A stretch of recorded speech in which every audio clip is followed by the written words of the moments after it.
Chile here with Sirius Talis Moon.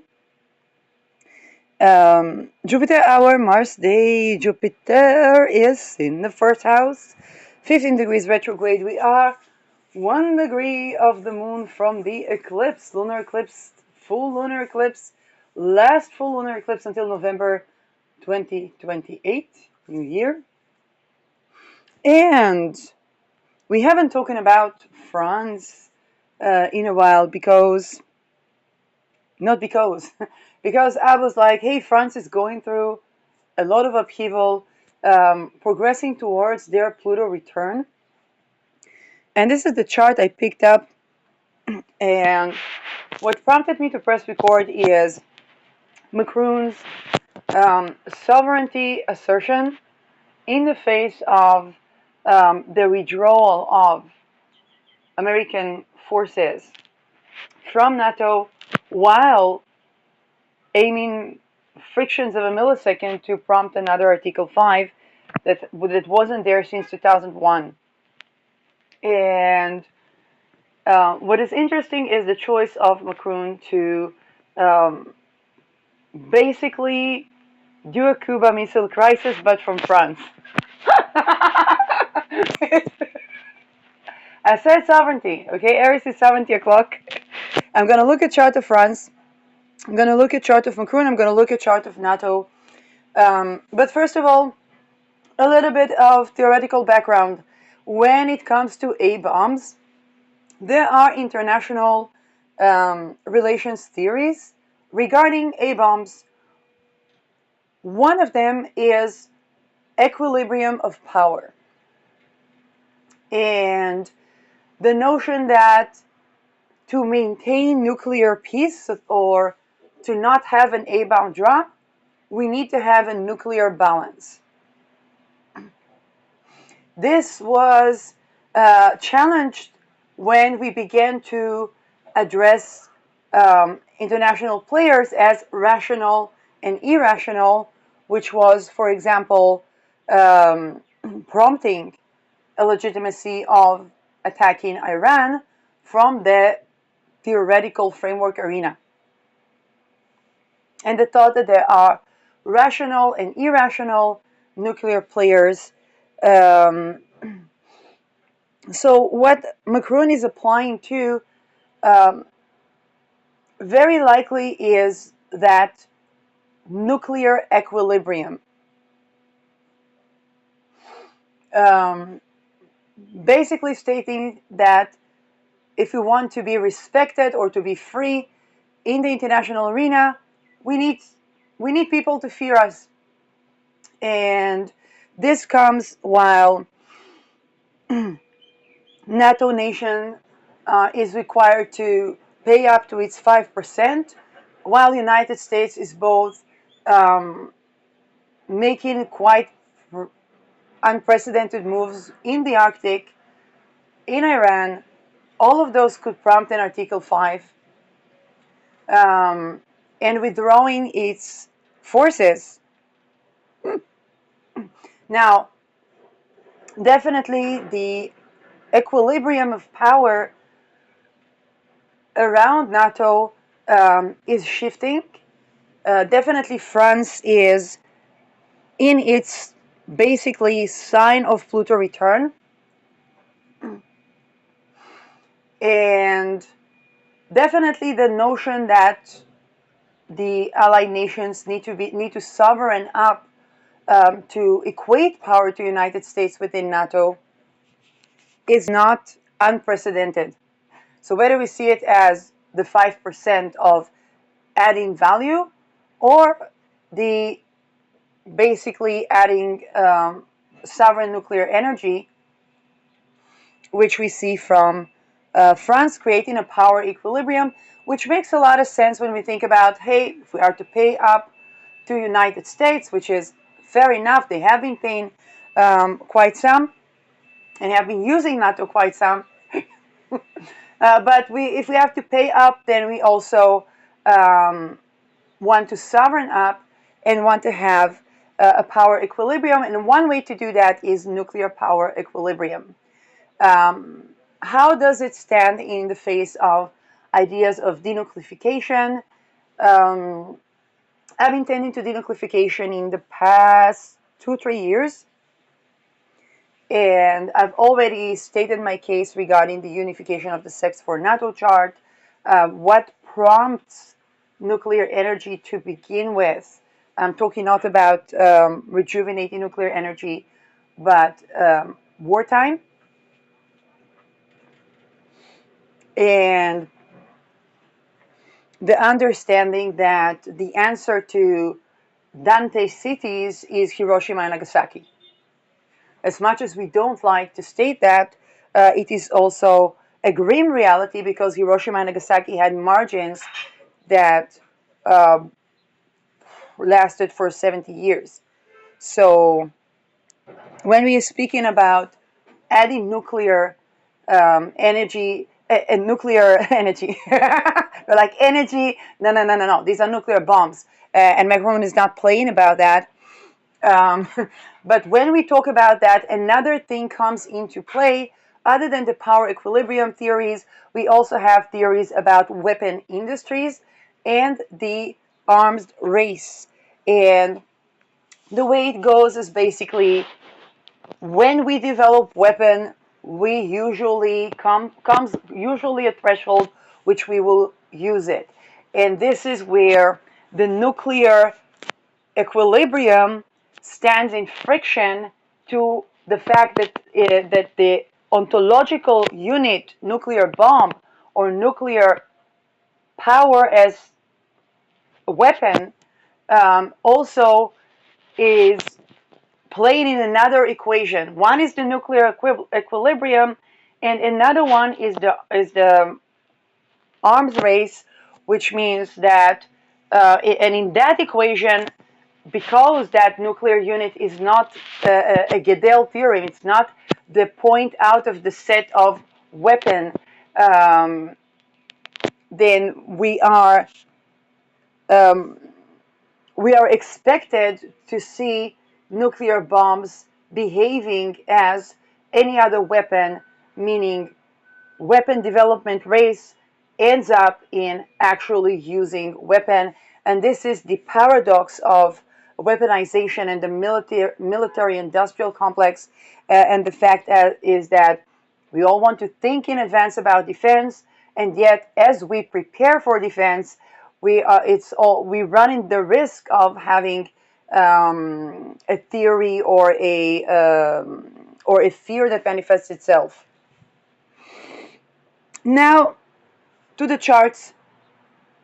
As per Macron, we see Pluto in his second house, powerful values, and the use of nuclear energy and nuclear power as the value of standing in one's power. Um, Saturn in the ninth house, having that in context with belief, structure of nuclear equilibrium. When we think about Pluto ingressing here, is basically anything that is in the second house with the ruler in the ninth. The value and the belief are interconnected, and there's going to be an international um, action or statement. And with Mercury, we're talking about statements. While Mercury is in Sagittarius with the Sun, 29 degrees Sagittarius, again, Mula Nakshatra, ability to see even to secluded places, ability to communicate non-verbally, which is so important for diplomatic relations. Jupiter standing here in the seventh house, 1 degree Cancer.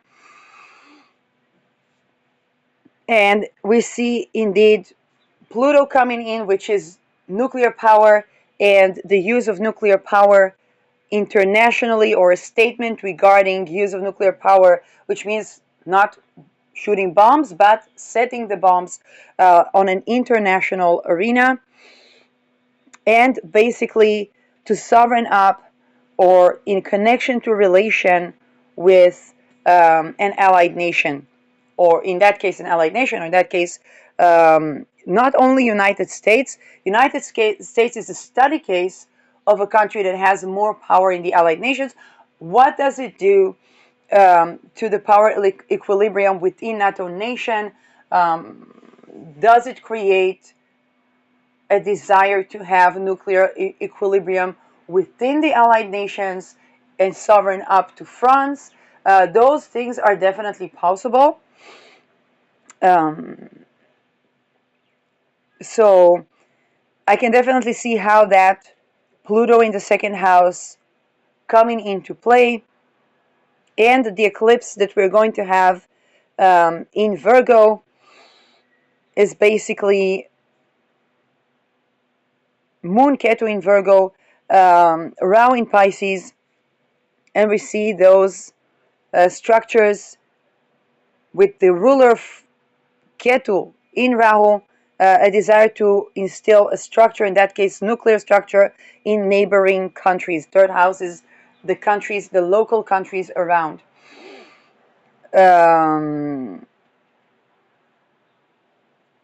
Definitely a calling for a strong France. In terms of nuclear equilibrium, very reasonable, very important even, equalizing the power to United States within NATO nations, not just paying up the 5%, but also arming up. Okay, kind of like, hey, the 5% is supposed to fund the sovereignty of NATO nations, and this is kind of from an equilibrium point of view, it's a good use of the 5%.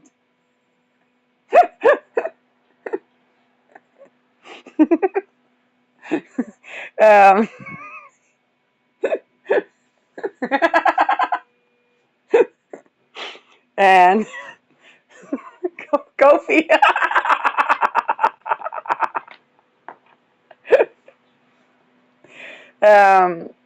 Let's take a look at the chart of France.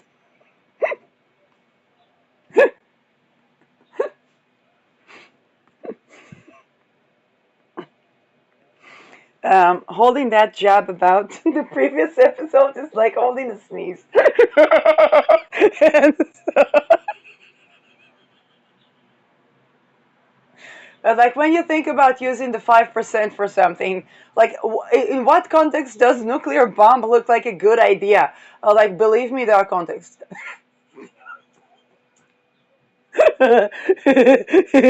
So,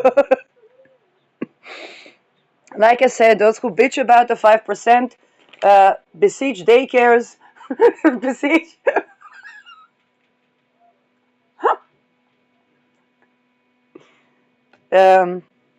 Yeah, not all roundhouses. Anyway, France chart.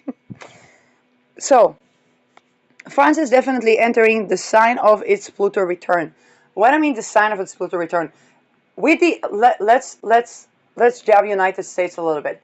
With the Epstein files, not now, in 2008, the subprime crisis, United States ingressed the sign Capricorn of its Pluto return.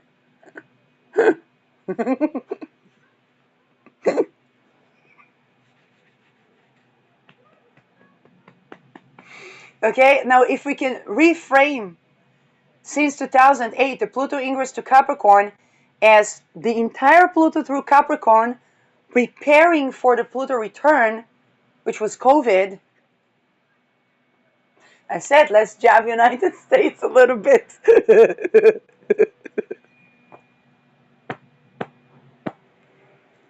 Military complexes and other complexes with ice. And so, but if we reframe it as looking at those years as the culmination of the Pluto return of United States, we understand the Epstein files. For France, we are at the culmination of Pluto return from Aquarius. So definitely we see France revolting. Okay, many revolutions, many upheavals, calling for the economy to economy and so on and so forth, while shedding bloodletting rituals of cow's blood in on random, government buildings. Um, so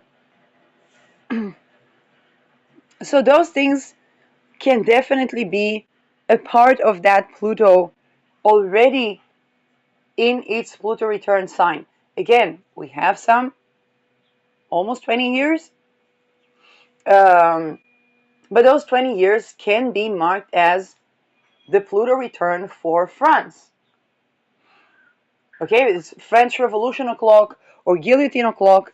Um, Uranus has been going through France's seventh house since 2018, and this year it's going to ingress into the eighth house. So definitely we see um, a revolution in the relations with allied nations.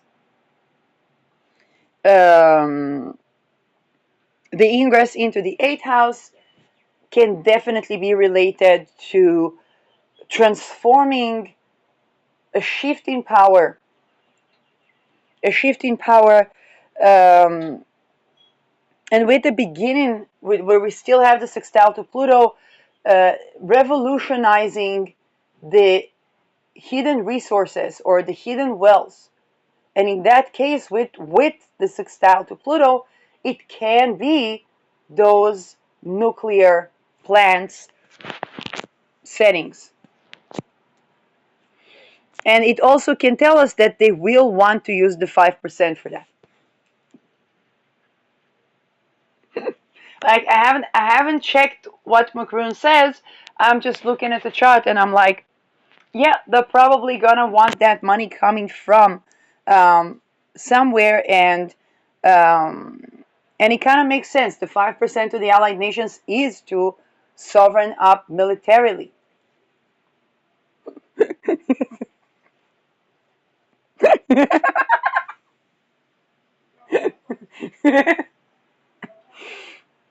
um,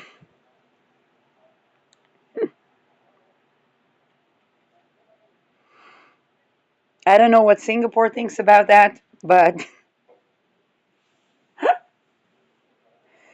um,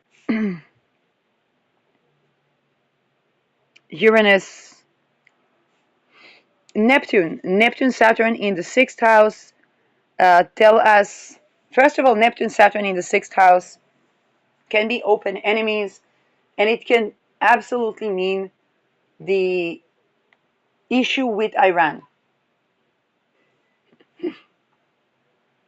And the issue with, and let's face it, this is the eighth house of NATO. So the open entity of having to pay protection and needing to see a yield, because Neptune is liquid assets and liquidation of assets. So the need to see yield to that, and the need to deal in a world where Neptune is what we need to surrender.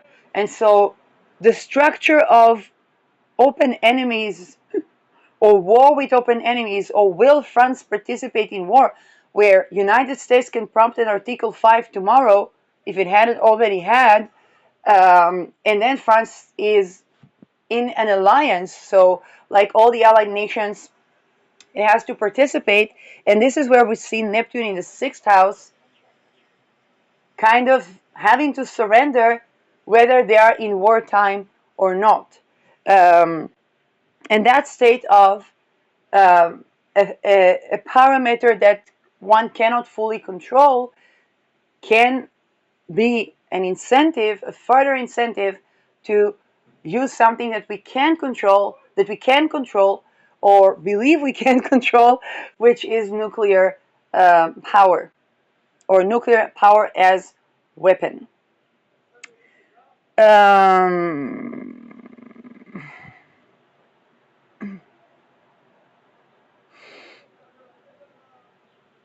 Jupiter Scorpio.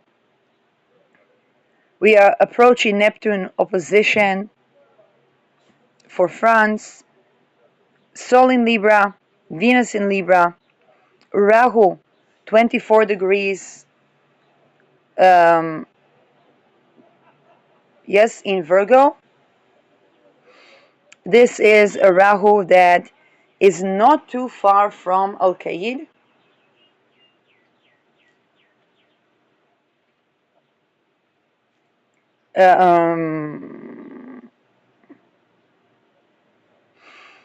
Putting Ketu in Pisces. Basically, we see a Rahu Ketu reversal in the past year, and indeed we see France shifting gears, both in terms of the economy in the face of the BRICS and the realistic appraisal that we can't just have an autarkic economy in the face of China, and and the A-bomb nuclear equilibrium statements that we hear today. So let's take a look at chart of NATO.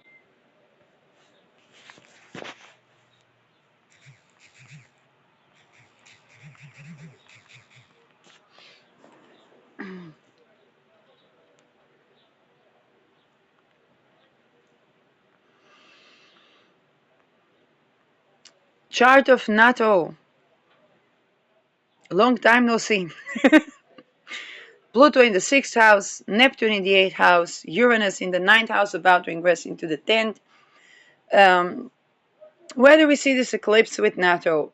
Because this eclipse, NATO already had this Rahu Ketu return, Rahu Ketu reversal. No, Rahu Ketu return.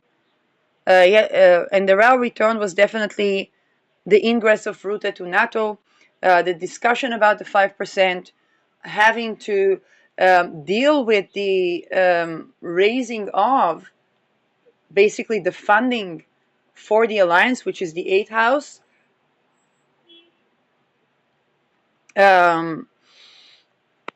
Always a lovely thing when the person in charge of raising funds has his 8th house in the 8th house of NATO, which means that he has what it takes to tend to his own 8th house, which will tend to NATO's 8th house.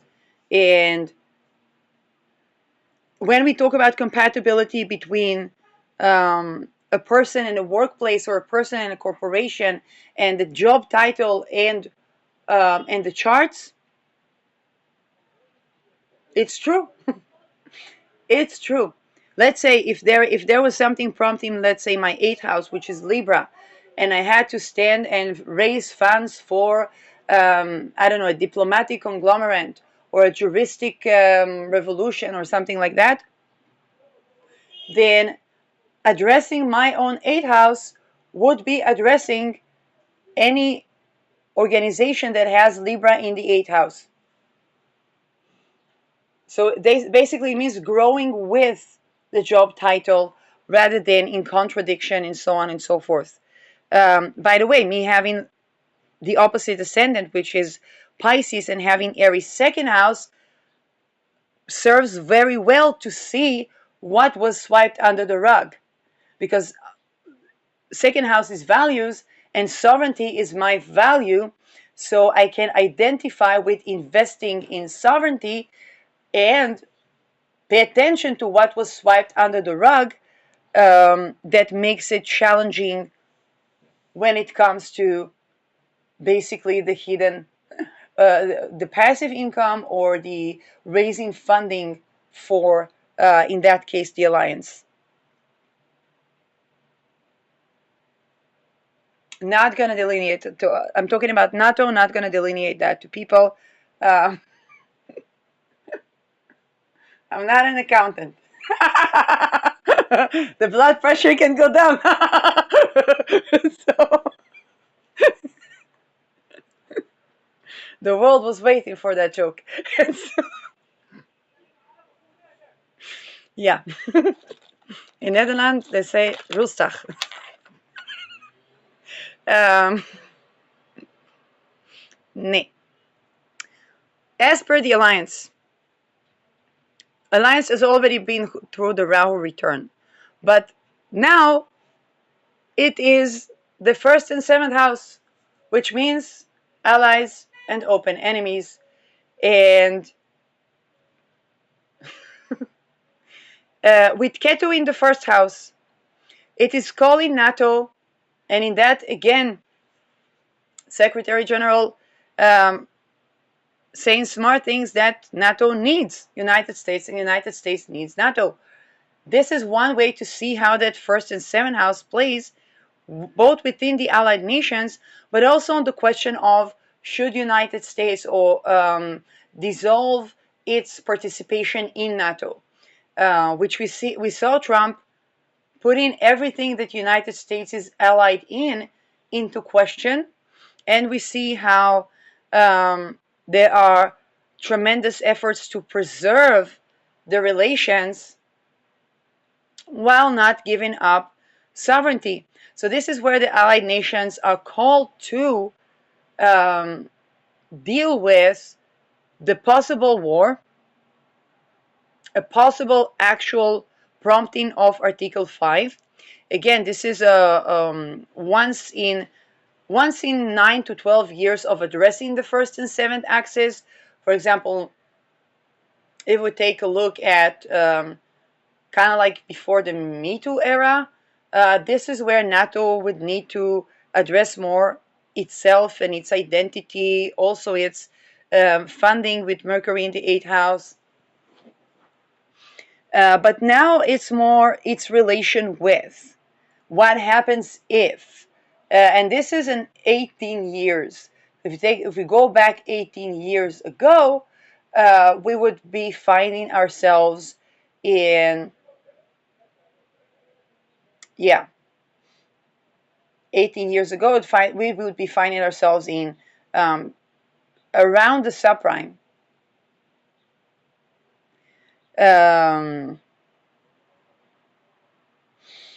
So the good news about it is that we did not have an Article 5 during the subprime. The excellent news about it is that the Epstein list is out, which is kind of like the same event we had during the subprime. And so that could take the fire from the risk of Article 5. The challenging news is that Saturn and Neptune creating structure to the or due diligence to the 8th house could be prompting an actual use of weapon, which is Article 5. And by the way, Macron's offer in that case could be remediation, could be that we're using the 5% to weaponize Europe rather than to actually use weapon or buy weapon to use at war, for example, with Ukraine frontier. And if we think about investments, we always want the 8th house to be investments that stand the test of time rather than investment that, and with Aries, we run the risk of buying weapon to use weapon rather than buying weapon to create deterrence, which is the line that Macron offers. And it's a very interesting one that could contribute to delay of war, economization in war. If we take it to the U.S. military, shout out to Colt Needing Colt Lady, with the U.S. military, if there is a military action that cannot be won with ease or cannot be won, that the army can't do it effectively, the army is supposed to declare that action illegal order. And this is to prevent, loss of life and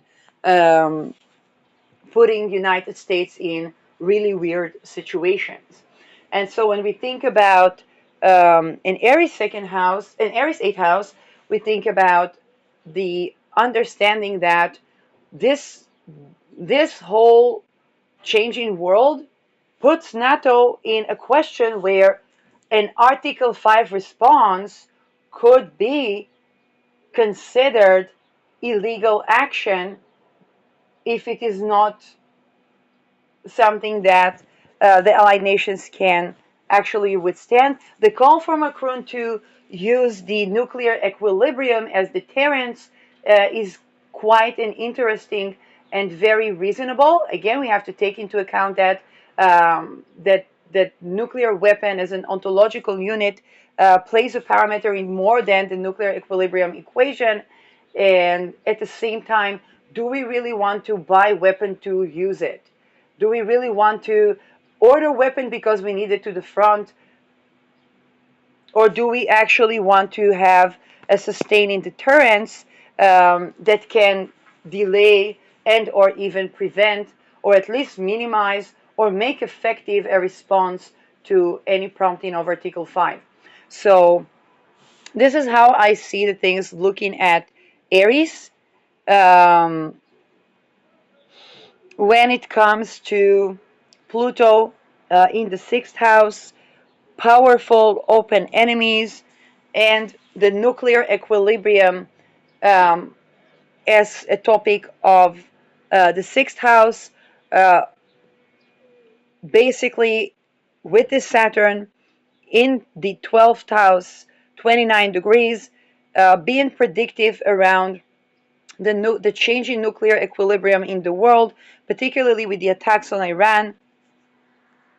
And what can I say? Macron is on the money, and I don't like the use of nuclear weapon, but I also don't like the idea of a military alliance running into not being able to respond to Article 5 or having any type of response being illegal order because all the money was going on weapon that was already shot at the frontier, let's say with Ukraine.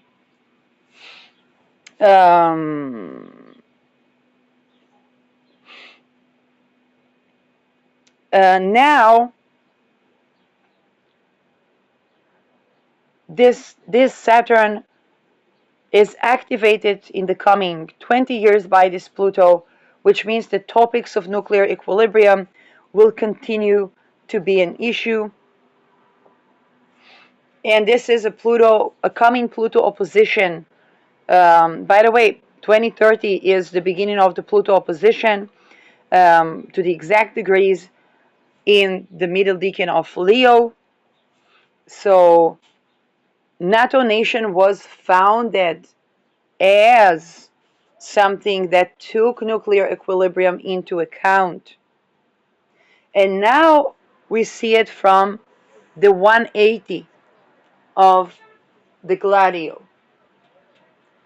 Like I said, we don't have another century of Gladio, and anything that was funded or that was a part of the structure of Gladio, which is the unification of religion, drug looting, I think it is fair to say it, mafia that became informant and in intelligence and military complex. And it has its merits. It created the biggest alliance, the most active alliance that withstood Article 5 and stayed for quite some time. It has its pitfalls, which NATO nation did not invent. Okay? And this is where we are moving from the Kissingerian times to something that is quite unprecedented.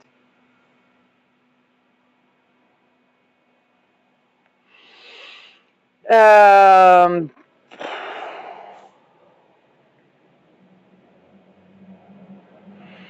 and again, the aftermath of the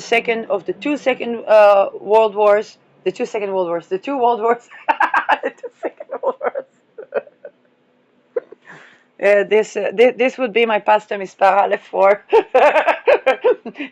pasta number 8. When I was trying to host a meal when I was a student, and I was cooking pasta, and I just said, "Oh, this is pasta number 8." So that is my pasta number 8 for covering NATO chart. So definitely we see how Trump having the ascendant on this Saturn, embodying the strict father that says, hey, we need to get aligned, we need to get to pay up, and so on and so forth. To which France answers, okay, we got some good use of that protection money that is actually going to get us out of constantly having to find funding for something that we explode on the minute at the frontier, to something that can actually create a deterrence in a changing world where the equilibrium with Iran is being broken, and we'd have to worry about the mushrooms after the rain effect being nuclear. Um, because if one country's a bomb was bombed, then and United States probably wants to have a stepping stone, which is going to trigger the out of entire Asia, then Europe doesn't want to become Germany before the two world wars, which was 300 years of fights on its land by other empires.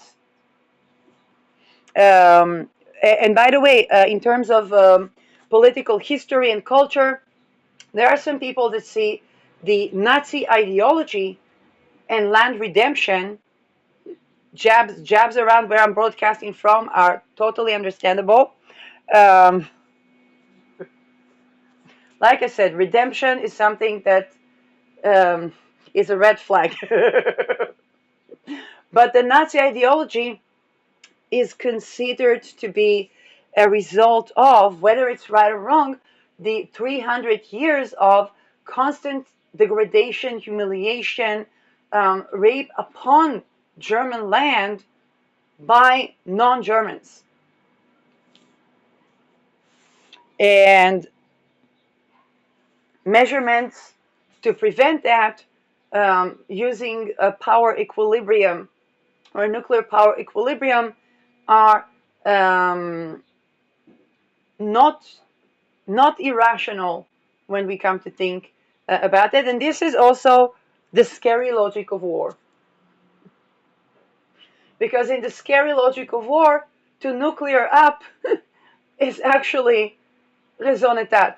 And this is, while we know that as the armed race happens, it tends to not just rot there, uh, which is nuclear speaking. Now we beg another question: is nuclear power a change to the weapon race equation?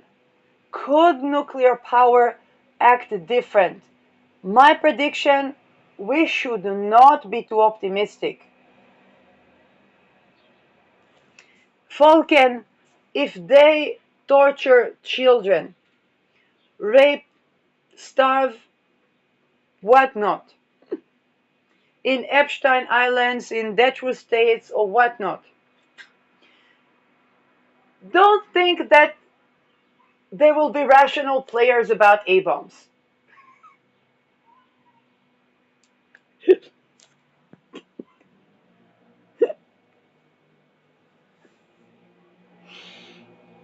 Um,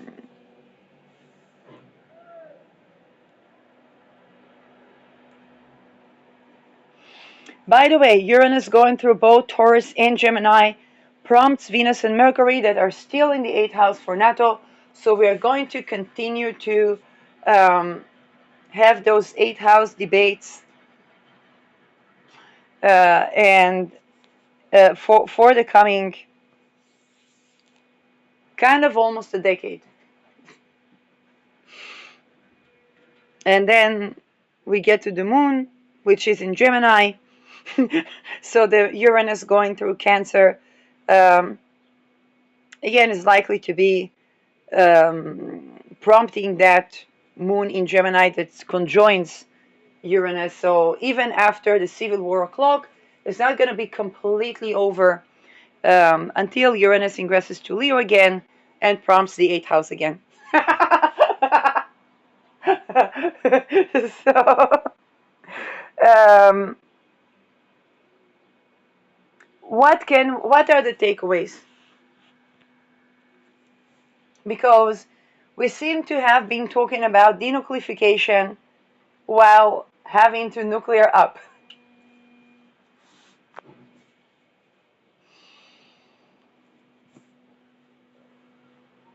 One is the thing that changes everything, which I addressed already in previous episodes. That could really tend to the core of the issue.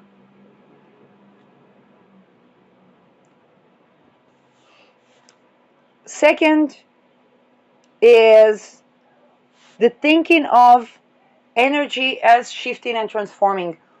Nuclear plants, what could they shift and transform to?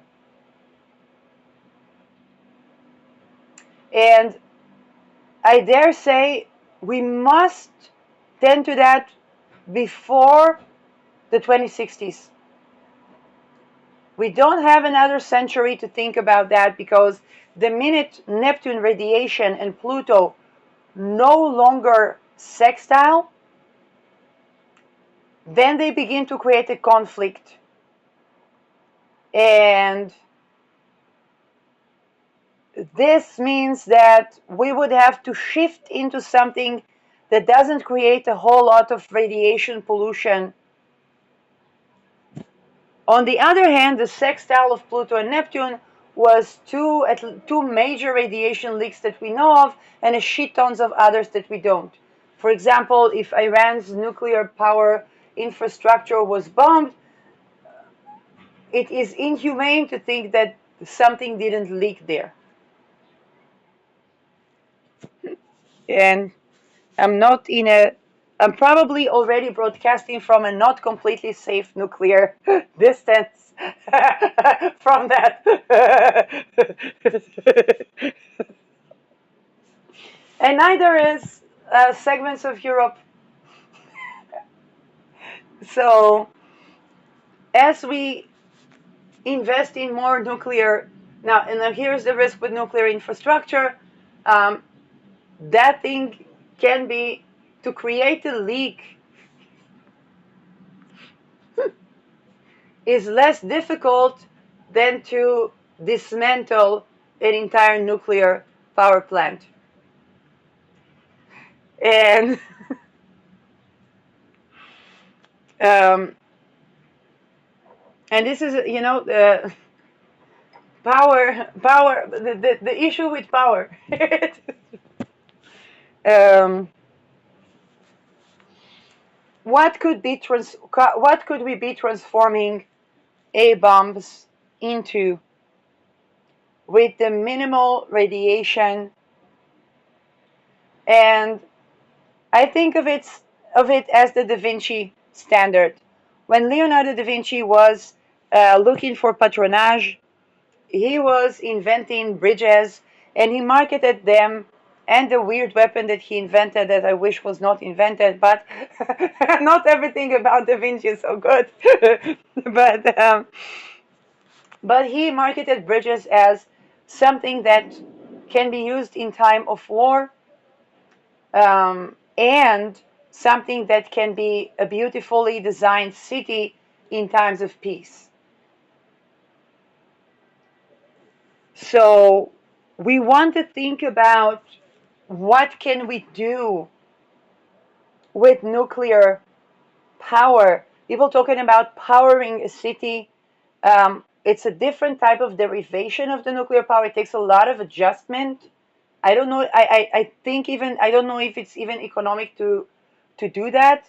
Um, but this is one thing um, to consider. And what could we possibly shift that energy to that serves us in times of peace, and it's not like the fluoride in our teeth? Los Alamos. By the way, Los Alamos used the byproducts of the Industrial Revolution, and then after Los Alamos, or after basically Hiroshima and Nagasaki, those byproducts went to our teeth, our food, and the brains of our neurodivergent children. And so Nature does correct itself, but it moves very funnily when it comes to toxins. Um, Even today, men age faster because of PFAS, which is eternal toxins. Um, I don't know why men. I mean, maybe women don't last as much to begin with. Like, I really don't know. But this is all things to consider. When we are in Neptune in Aries, we see the dual nature of the logos of wartime. And while Neptune still sextile Pluto, we still have time to think, how do we deal with that dual nature, creating um, the least damage to the world and that which we seek to protect in time of peace. Also in time of war, but but also in time of peace, stating that the nuclear equilibrium is basically created to prevent a world war, or to win it in case that to make sure that France will be in the P5 of World War of the aftermath of World War III. So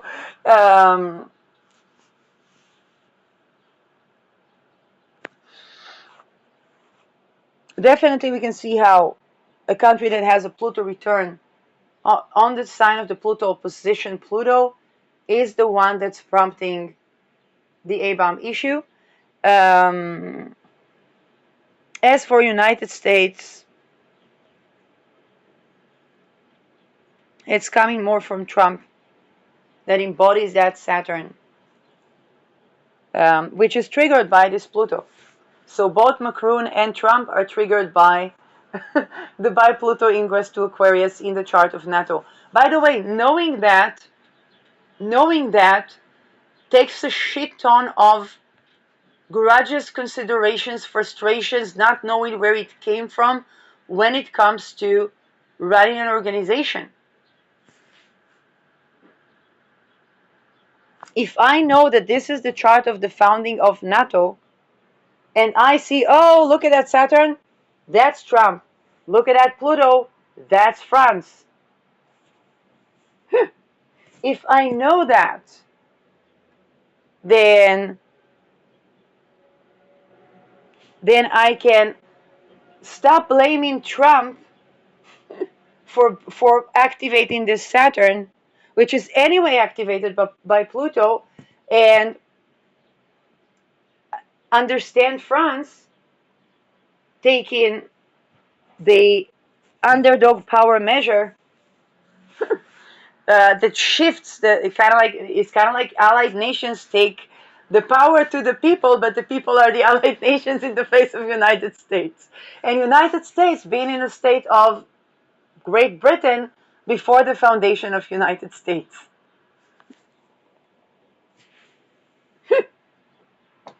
um, yes, so of course, I can go into more and more charts, deeper and deeper details, but I'm not here to bore you. Um,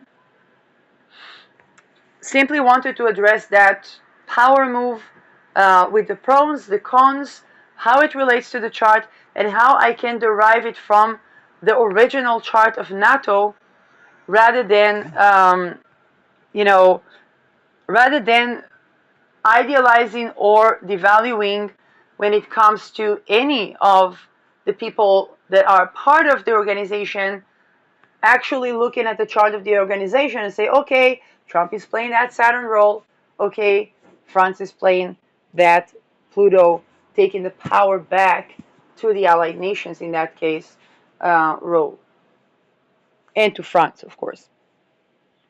More about the coming eclipse, because we are about to go into the eclipse, and it's going to be eclipse broadcast, lunar eclipse. Now, lunar eclipse affects people, but also affects nations. Okay, here we are.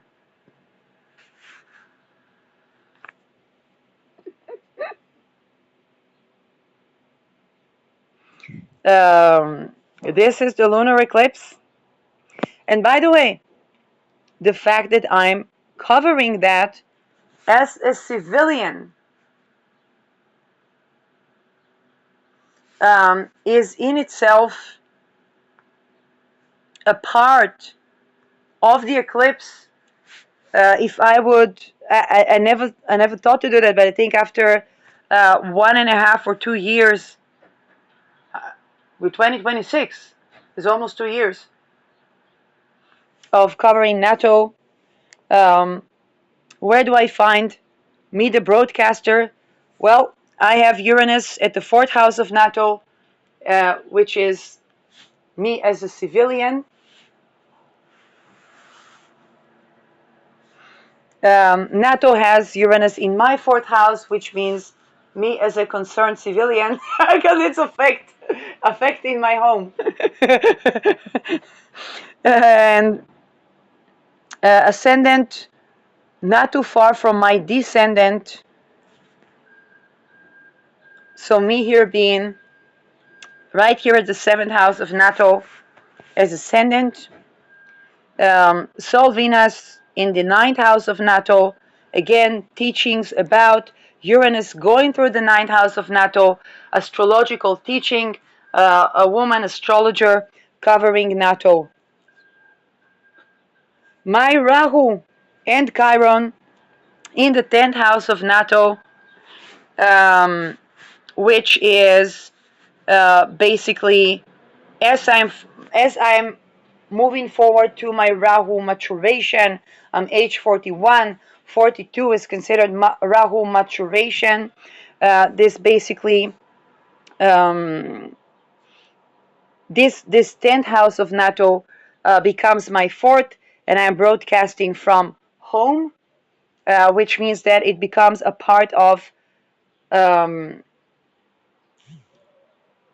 should I say that?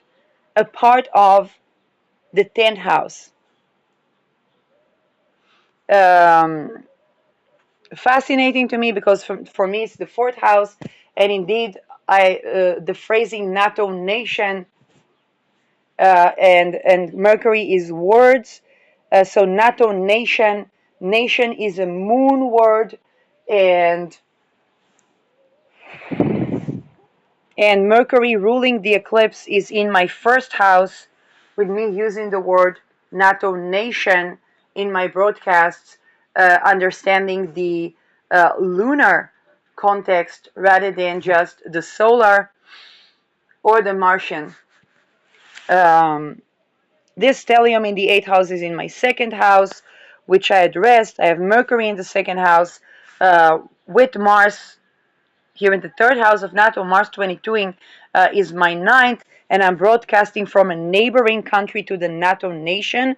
I'm half Israeli, half Dutch, and I'm broadcasting from Israel. And basically addressing the astrological teaching, military teaching, war teachings, and politics of war with all the relevant scandals and jabs.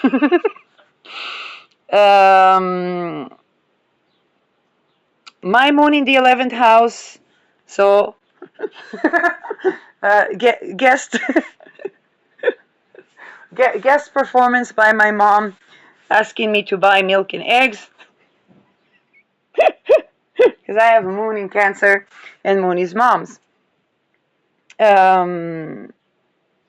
Pluto is in my 12th house, which means what I bring from the hidden to the present. With the ruler in the ninth is astrology teachings, and here astrology of cult, occult, nooks, and gravity as a wave, and prediction regarding scientific revolutions and philosophy of science.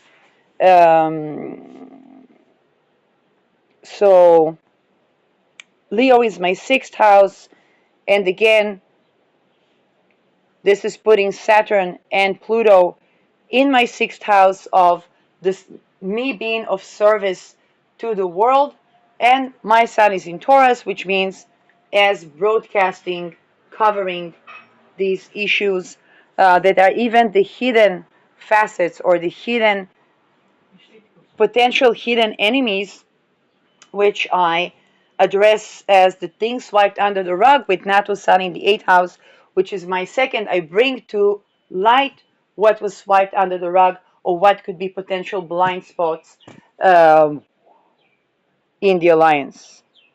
Um, Libra being my 8th house, again, I don't have particular placements in Libra except for Urania, which is another planet relating to astrology. And this is where um, I present the hidden occultistic side, whether it is the challenge at the occult that is used in military training and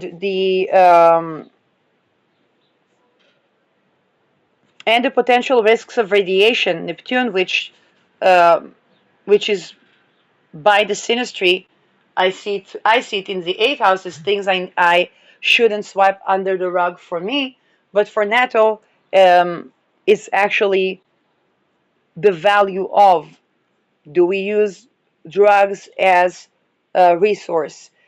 Do we use divination, radiation, and what to do with that? How to transform radiation? Venus ruling Neptune in the 8th house. 8th house is house of transformation and house also of occult.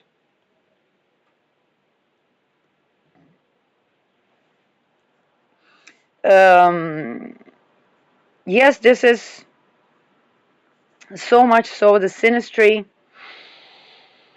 Oh, last but not least, my Mercury conjoining Rahu, which means the minute that I started covering Rahu, NATO, I couldn't stop talking about NATO because with this Rahu on Mercury, Mercury is language.